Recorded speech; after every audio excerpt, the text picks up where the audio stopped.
Assalamualaikum warahmatullahi taala wabarakatuh. Selamat berjumpa kembali ya kawan-kawan di channel saya, Api Karpak. Jadi setelah melewati proses penebangan, penurunan hingga saat ini, maka kita berada di proses pembuatan. Jadi tahap pertama yang akan dilakukan yaitu memberikan anti rayap pada lambung perahu yang dilakukan di bagian dalam serta bagian luar secara menyeluruh. Jadi tahapan ini membutuhkan waktu beberapa hari untuk mengeringkan dan memberikan anti rayap. Jadi setelah anti rayap diberikan, maka proses pengeringan, mana pada keadaan saat ini lambung perahu masih dalam keadaan basah. Jadi butuh proses pengeringan sekaligus pemberian anti rayap. Anti rayap ini juga dicampur dengan pelumas berupa solar untuk mengantisipasi rayap hinggap di lambung perahu. Jadi semua diberikan ya di bagian dalam dan bagian luar. Setelah itu kita melakukan pengerukan. Jadi pengerukan dilakukan untuk pertama mengurangi beban berat atau meringankan balakan lambung perahu, di mana kondisi saat ini masih dalam keadaan basah, serta menyesuaikan ketebalan. Jadi kita di sini mengeruk dan mengukur ketebalan sesuai dengan kebutuhan yang akan dipakai nanti. Setelah itu tahap pembersihan sudah selesai, pengerukan, maka pembuatan sangawing. Sangawing itu berupa papan tipis yang berada di ujung ujung depan dan belakang perahu. Jadi modelnya akan disesuaikan dengan model ujung perahu serta belakang perahu. Jadi sudah bersih ya kawan-kawan. Ini baratang, baratang sudah ada, dan juga pembuatan sangawing belakang sudah dikatang. Jadi sangawing dulu dibuat, baru penambahan papan atau tobo ke depannya. Jadi ini sangawing belakang ya. Terus setelah tahap yang lain, kita membuat alas. Jadi alas ini untuk mengurangi gesekan terhadap lambung perahu ke belakang. Jadi diberikan alas atau sapatu. Fungsinya itu mengurangi tumbukan dari karang, pasir jika didorong, dibutuhkan sapatu. Nah, terus inilah proses penambahan tinggi atau matombo. Jadi tombo ini berupa papan, gunanya untuk menambah tinggi lambung perahu. Jadi pemasangan tobo dilakukan di dua sisi, kanan dan kiri. Jadi biasa ada dua papan lebih atau satu, tergantung dari kebutuhan. Nah, ini sudah terpasang sangawing belakang, kanan kiri serta tombo. Tombonya sudah terpasang. Nah, nampaknya itu kan sudah mengukur bagaimana ketinggian yang sesuai. Jadi proses ini memakan waktu lama juga ya. Juga sangawing depan serta tobo untuk bagian pacong atau uluan. Dan setelah pemasangan tombo, maka dilanjutkan pemasangan kilo. Nah, itu ada berdiri ya, patok-patok. Nah, itu kilo atau tayo. Fungsi tayo ini pertama itu untuk menjaga lambung perahu dan tombol agar tidak terangkat. Jadi dipasang semacam kilu atau tayo untuk mengantisipasi sambungan lambung dan papan tidak terlepas. Terus menambah kekuatan pada badan perahu. Jadi ada beberapa yang terpasang ya. Jadi dia itu berlawanan kanan dan kiri. Jumlah sesuai dengan kebutuhan. Tergantung berapa yang akan dipasang oleh tukang. Ini proses pembuatan melengkung. Dan modelnya itu sesuai dengan model lambung perahu dari atas sampai ke bawah perahu.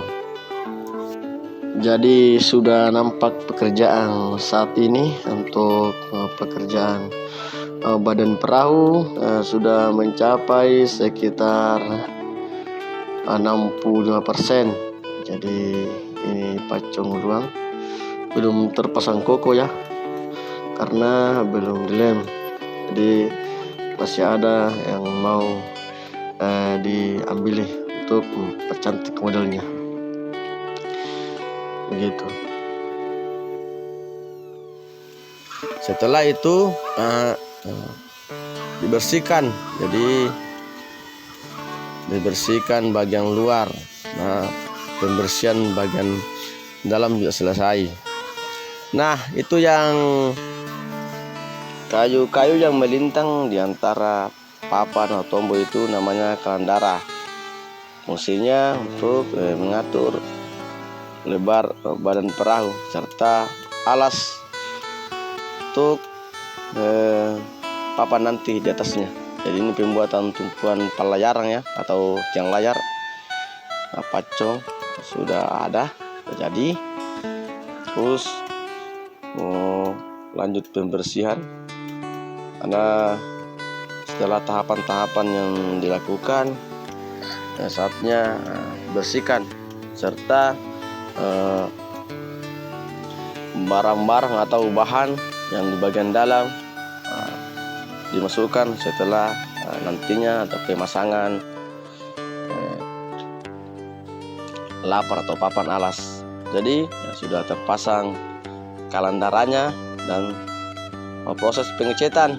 Jadi dicat bagian dalam dulu ya, sebelum lapar atau alas bagian atas dipasang, agar resapan-resapan air yang nantinya masuk di bagian lambung perahu tidak meresap.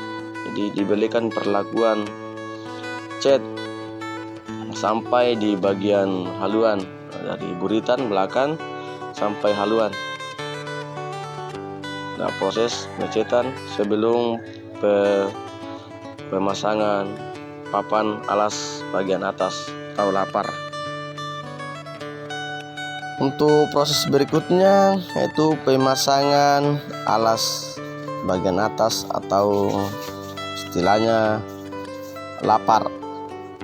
Jadi diberikan lapar untuk menutup ruang perahu.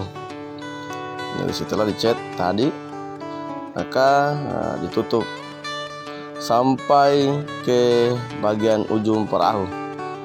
Jadi ditutup semua celah yang mungkin nantinya air bisa nanti masuk ke bagian dalam perahu. Jadi semua ditutup. Adapun model perahu tergantung dari tukangnya masing-masing. Jadi model perahu itu mulai dari bagian pembusuan sampai rangas, ada beberapa model. Jadi modelnya ada yang lanjong, ada yang sederhana. Jadi ini juga model. Jadi modelnya tutia ini Lopi atau Barane.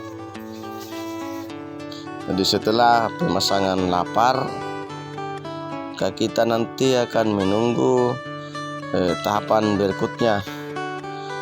Jadi juga sudah ada dibuat dayung Setelah itu pemasangan pacong bagian belakang itu pacong, serta papan di samping kanan dan kiri.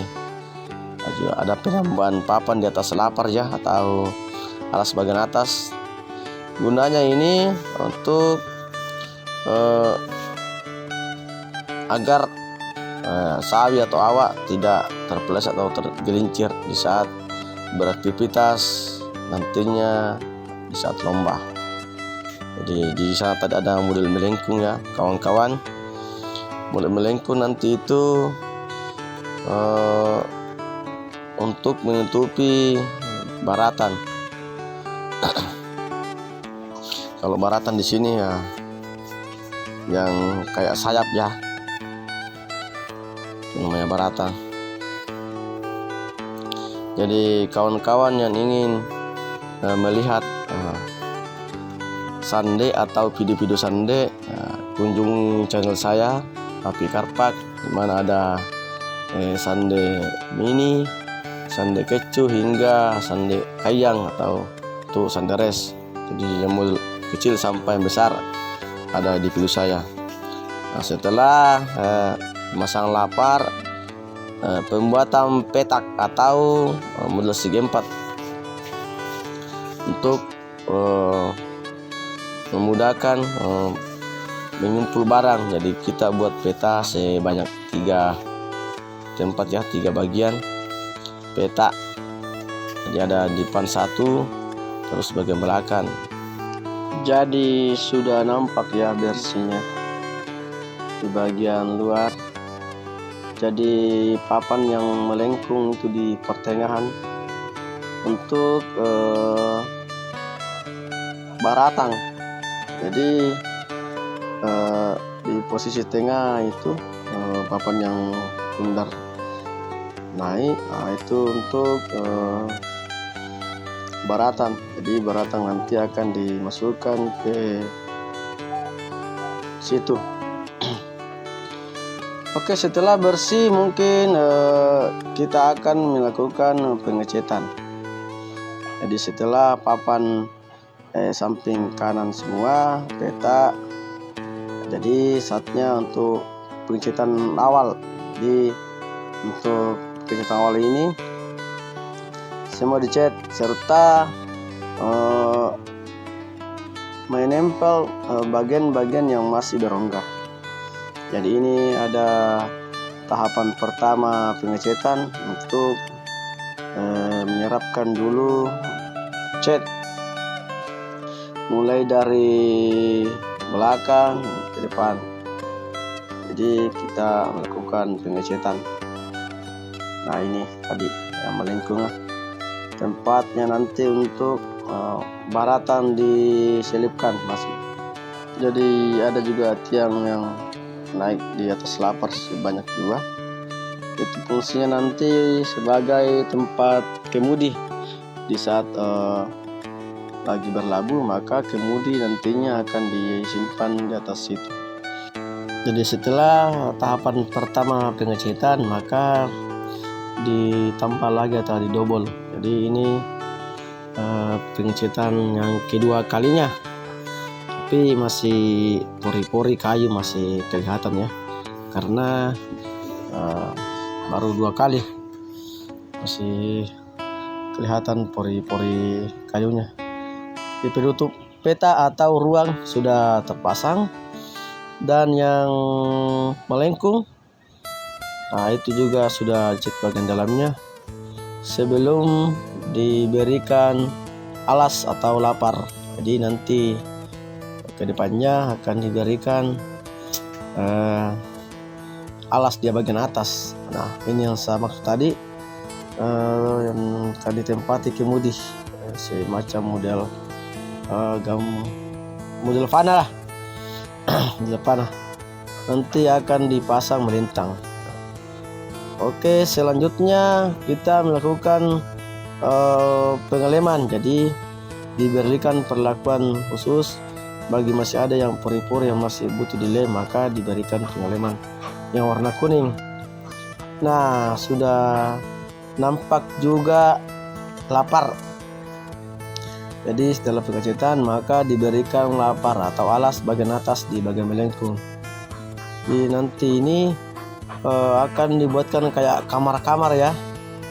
Dan juga sudah terpasang yang saya tadi katakan bahwa itu nanti tempatnya untuk bersandar kemudi. Nah, ini stang kemudi, nah, dibilang sanggilang. Jadi sanggilang muane dan sanggilang baine. Di bagian atas itu namanya sanggilang muane dan bagian bawah sanggilang baine. Sementara dicat, dikencangkan. Nah, nanti akan ditempati nanti kemudi diikat. Adapun tempatnya tergantung dari tukang apakah di kanan atau di kiri. Jadi sudah terpasang juga stang kemudinya. Nah, yang tadi seperti kamar-kamar itu, nah itu nanti tempatnya dayung nanti. Di saat angin kurang bersahabat maka dayung akan diambil di bagian situ. Jadi kalau angin lumayan kencang maka dayung akan disimpan di bagian situ kamar-kamar. Di sebelum tahap pengecetan untuk yang ketiga kalinya maka masih dilakukan pengeleman. Jadi masih ada yang mungkin bocor-bocor, jadi diberikan lem. Stang yang lain juga terpasang, peta juga sudah terpasang, dan yang melengkung ini alas bagian atas sudah terpasang. Adapun yang kayu belintan di bagian atas itu gunanya agar kaki para awak di saat beraktivitas tidak tergelincir. Dan yang samping kanan ini adalah palato. Jadi palato yang di bagian kayak sayap ya. Jadi senggilan juga sudah terpasang. Ya, bagian belakang. Jadi oke kawan-kawan, mungkin video dari saya sekian. Nanti video selanjutnya tetap akan saya rampungkan. Jadi jangan lupa ya kawan-kawan, like dan share serta subscribe channel saya Api Karbak. Sampai berjumpa di video selanjutnya. Oke kawan-kawan.